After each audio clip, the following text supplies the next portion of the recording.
إن الحمد لله نحمده ونستعينه ونستغفره ونعوذ بالله من شرور أنفسنا ومن سيئات أعمالنا من يهده الله فلا مضل له ومن يضلل فلا هادي له وأشهد أن لا إله إلا الله وحده لا شريك له وأشهد أن محمدا عبده ورسوله أما بعد فإن خير الكلام كلام الله وخير الهدي هدي محمد صلى الله عليه وسلم وشر الأمور محدثاتها وكل محدثة بدعة وكل بدعة ضلالة وكل ضلالة في النار أما بعد সম্মানিত বন্ধুগণ আমরা যাকাত সম্পর্কে আলোচনা করতেছিলাম যাকাতের গুরুত্ব সম্পর্কে আলোচনা শুনলাম এবং যাকাত না দিলে কি রকম শাস্তি তা শুনেছি এবার আমরা বলবো এই যাকাত কিভাবে দিতে হয় সংক্ষিপ্ত আকারে একটু আমি নিয়ম বলে শেষ করব যদিও 5 মিনিট একটু বেশি হয়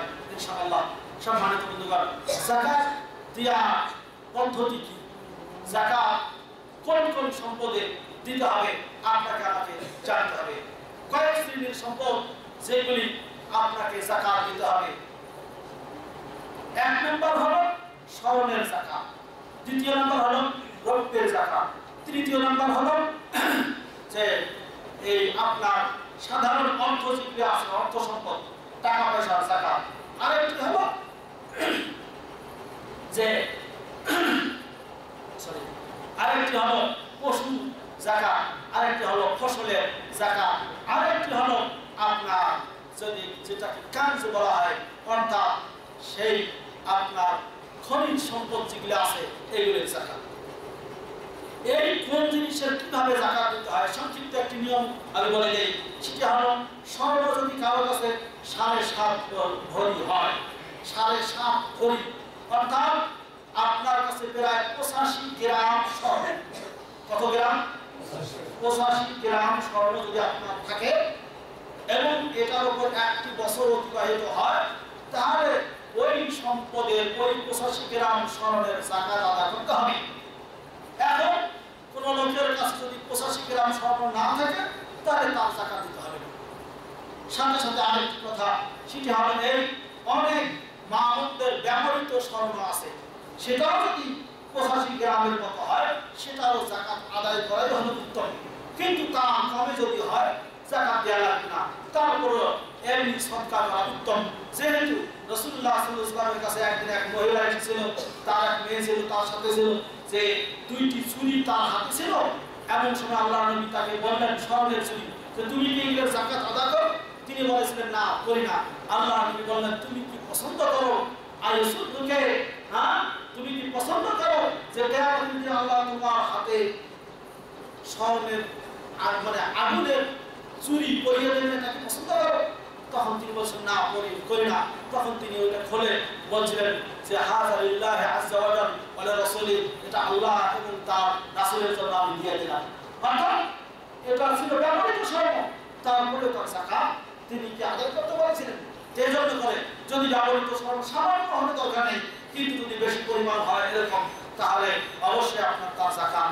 আদায় করতে হবে এক দ্বিতীয় নম্বর হলো রূপার যাকাত 52 ভরি যদি রূপা যেটা গ্রাম অনুযায়ী প্রায় 595 গ্রাম 595 গ্রাম স্বর্ণ রূপা যদি আপনার থাকে তাহলে এটা উপর যাকাত দেওয়া আপনার খরচ এরপর যদি কোনো লোকের কাছে স্বর্ণ নেই রূপাও নেই আছে টাকার যাকাত কিভাবে দেবে টাকার যাকাত দিতে হয় সোনা এবং রূপা সর্বনিম্ন রেট যেটা বর্তমান বাজারে সোনার রেট মাশাআল্লাহ এখন বেশি বা এখন তো একটু কমে গেছে মানে 155 রিয়াল করে গ্রাম সেই হিসাবে প্রায় যদি আমরা হিসাব করি 7.5 ভরি স্বর্ণের মূল্য প্রায় 2,75,000 বা 76,000 টাকা এরকম হয়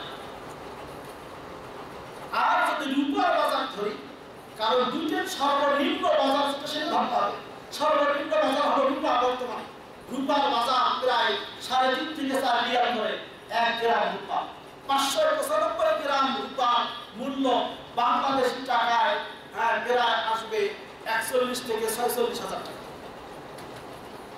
তাহলে 41 থেকে 46,000 টাকা এর ভিতরে মনে করেন 40,000 টাকা বা 42,000 টাকা, 41 থেকে 46,000 টাকা, এরকম টাকা আপনার কাছে যদি থাকে, ব্যাংকে থাক, কাছে থাক, আর যে কোথাও থাক না কেন, আপনার কাছে যদি থাকে, এর উপর একটি বছর অতিবাহিত হয়, তাহলে ওই লোককে অবশ্যই এর যাকাত আদায় করতে হবে।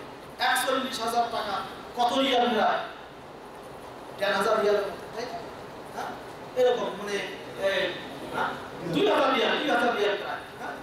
এরকম রিয়াল যদি আপনার কাছে থাকে, রিয়াল হিসাবে প্রায়, তাহলে আপনার উপর যাকাত দেওয়া ফরজ। কোন লোকটা নেই আমাদের যে 40-50,000 টাকা নেয়? কোন লোকটা নেই? প্রায় অধিকাংশ লোকের কাছে 40-50,000 টাকা আছে। কি বলেন ভাই, ঠিক না? অবশ্যই যাকাত দেবে। 40,000 টাকা থাকলে মাত্র 1,000 টাকা দেবে।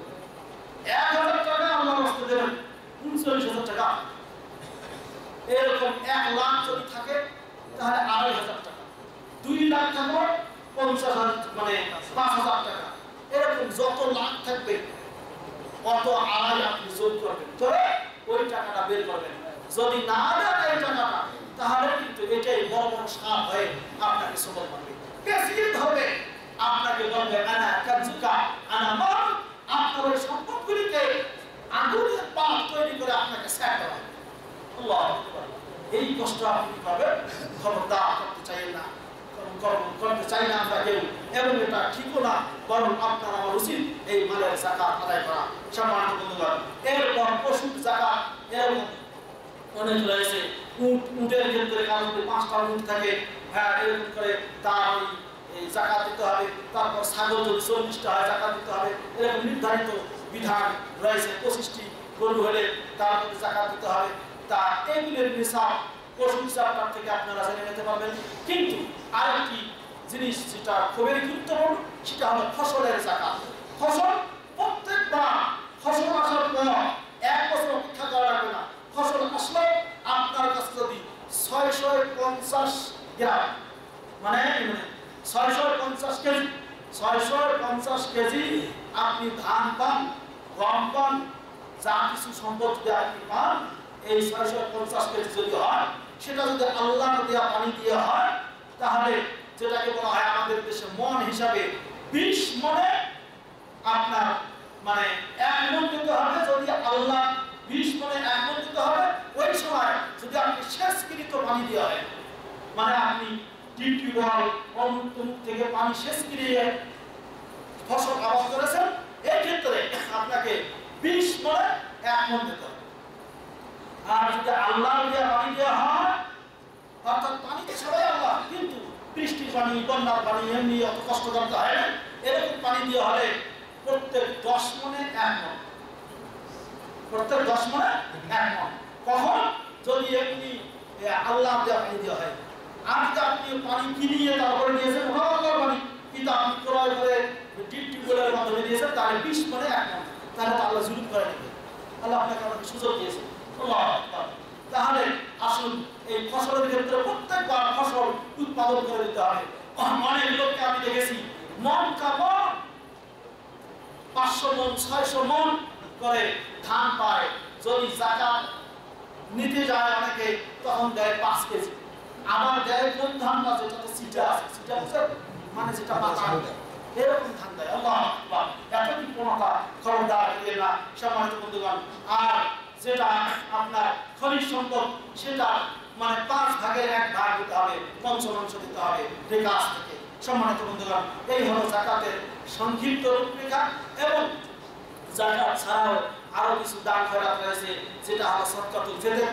ইনশাআল্লাহ আমরা সদকাতুল ফিতর নিয়ে আগামী জুমায় বিস্তারিত আলোচনা করব। আল্লাহ রাব্বুল আলামিন তৌফিক দান করেন। আজকে এই পর্যন্তই।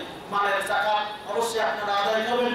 মালের যাকাত যদি না দেন, এইগুলি আপনার জন্য সেই পরিণাম খুব খারাপ হবে। আসুন মালের যাকাত দেওয়ার চেষ্টা করি। আপনার গরিব আত্মীয়স্বজন যারা আছেন, তাদেরকে এখন থেকে টাকা পাঠিয়ে দেন। আগে আলোচনা করার এটাই কারণ যে এখন থেকে মালের যাকাত দিয়ে দেবেন। বেশিরভাগ ক্ষেত্রে মানুষ 1 রমজান থেকে আরেক রমজান হিসাব করে থাকে। হ্যাঁ, আরেকটি জিনিস বলতে ভুলে গেছি, সেটি হলো যে ব্যবসায়িক ক্ষেত্রে যে সমস্ত সম্পদ থাকে, উরুদ ও তিজারা, এগুলিরও যাকাত অবশ্যই আদায় করতে হবে। উরুদ ও তিজারা মানে ব্যবসায়িক ক্ষেত্রে আপনার মনে করেন একটা দোকানে সম্পদ আছে 20 লাখ রিয়ালের বা এই 20 লাখ টাকার, ওই সম্পদগুলি আপনি হিসাব করে একটা আনুমানিক হিসাব করে তার যাকাত আদায় করতে হবে। অনেক মানুষের বাসা বাড়ি বিল্ডিং রয়েছে, দেশে অনেক বড় বড় বিল্ডিং তৈরি করে রেখেছেন, ভাড়া দিচ্ছেন, ওই বিল্ডিং এর যাকাত লাগবে না, কিন্তু যে ভাড়াটা আসবে এই ভাড়া যদি বিশাল পরিমাণ হয় তার যাকাত দিতে হবে। অনেক ভাইয়ের অনেক গাড়ি ক্রয় করে রাস্তায় দিচ্ছেন ভাড়া খাটানোর জন্য, গাড়ির যাকাত লাগবে না, কিন্তু ওই যে সম্পদ যেটা আসবে, লাভ আসবে, ভাড়া আসবে, ওই ভাড়াটা যদি এরকম 40,000 টাকার পরিমাণ হয় তার যাকাত আদায় করতে হবে। অনুরূপভাবে অনেক ভাই প্লট ক্রয় বিক্রয় করেন, প্লট জমি এখানে একটা কেনেন ওখানে একটা কেনেন, হ্যাঁ এটা লাভ পেলে এটা ছাড়েন, এটা লাভ পেলে এটা ছাড়েন, এরকম জমির ব্যবসা যাদের রয়েছে তাদেরও সমস্ত জমির এটা মূল্য হিসাব করে যাকাত দিতে হবে। এইখানে যে লাভের উপর নাই, বরং লাভ সহ জমির সম্পূর্ণ হিসাব করে আপনার যাকাত দিতে হবে। অনেক ভাইয়ের ব্যাংকের ডিপোজিট রয়েছে, অনেক টাকা জমা রাখতেছেন, ফিক্সড ডিপোজিট রয়েছে, এমনি টাকা রাখতেছেন। অনেক ভাই আমার আছেন, তারা কি করতেছেন, কয়েকজন মিলে শেয়ার করে একটা বিল্ডিং ক্রয় বিক্রয় করতেছেন, এরকম আছে না ভাই? তো ওই লোকদেরকেও যাকাত দিতে হবে, মানে হাজারে, মানে 40,000 1,000 এরকম করে 1 লাখ 2,500 টাকা যে তা শেয়ার হোল্ডার যতজনে আছেন সবার ভাগে যার এরকম সম্পদ আছে, কারো 5 লাখ কারো 10 লাখ, আপনার 5 লাখের দিতে হবে, ওনাকে 10 লাখের দিতে হবে, এরকম করে। আর যদি সবগুলো টাকা একসঙ্গে থাকে তাহলে সম্পূর্ণ টাকা একসঙ্গে আদায় করলে সবার পক্ষ থেকে আদায় হয়ে যাবে ইনশাআল্লাহ। অনুরূপভাবে কোনো লোক যদি মনে করেন যে কারো কাছে ঋণ রেখেছেন, ঋণটা যদি ইয়াকিন করেন যে না ও আমাকে দেবে, তাহলে সেই ঋণের টাকারও যাকাত আদায় করতে হবে। কিন্তু যদি এমন ঋণ হয় যে ওটা আমার পাওয়ার সম্ভাবনা নেই, তাহলে ওনার এখন যাকাত দিতে হবে, যখন পাবেন তখন তার যাকাত আদায় করতে হবে। সম্মানিত বন্ধুগণ, এই হলো যাকাত সম্পর্কে সংক্ষিপ্ত একটা আলোচনা।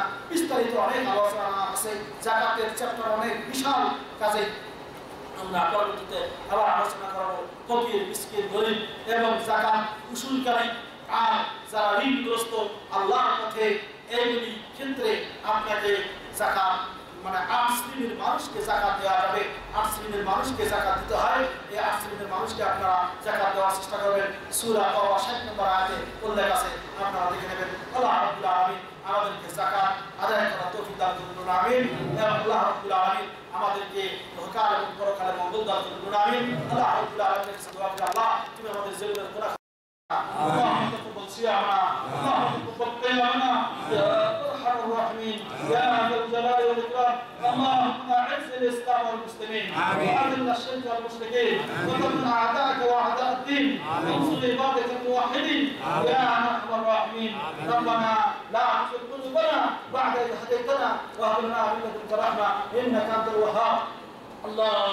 إن الله وملائكته يصلون على النبي يا أيها الذين آمنوا صلوا عليه وسلموا تسليما. اللهم صل على محمد وعلى آل محمد كما صليت على إبراهيم وعلى آل إبراهيم إنك حميد مجيد. اللهم بارك على محمد وعلى آل محمد كما باركت على إبراهيم وعلى آل إبراهيم إنك حميد مجيد. إن الله يأمر بالعدل والإحسان وإيتاء ذي القربى وينهى عن الفحشاء والمنكر والبغي يعظكم لعلكم تذكرون. واذكروا الله العلي الكبير يذكركم وادعوه يستجب لكم ولذكر الله أكبر والله يعلم ما تصنعون.